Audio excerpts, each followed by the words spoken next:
Welcome back અને હવે વાત કરવી છે દાદાના બુલડોઝરની। અમદાવાદના જુહાપુરામાં દાદાનું બુલડોઝર ફર્યું છે। એક આરોપીનું ઘર તોડી પડાયું છે।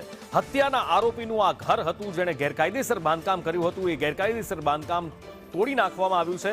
થૂકવા મુદ્દે સુફિયાન નામના યુવાનની હત્યા કરી હતી। ઓગસ્ટમાં 7 આરોપીઓએ મળી અને સુફિયાનની હત્યા કરી હતી। આ હત્યામાં સંડોવાયેલા 2 આરોપીઓના ગેરકાયદેસર બાંધકામ તોડી પાડવામાં આવ્યા છે।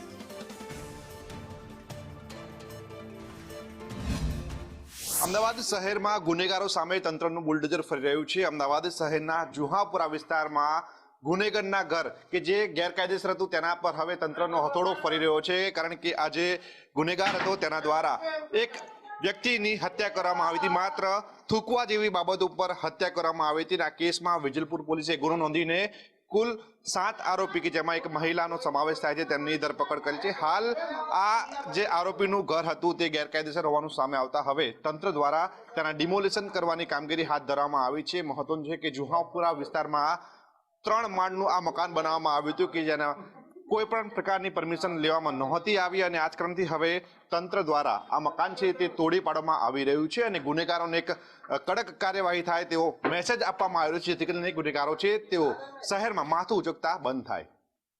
કેમેરા પર્સન મેહુલ પટેલ સાથે પ્રતીક જાદવ, સંદેશ ન્યૂઝ, અમદાવાદ।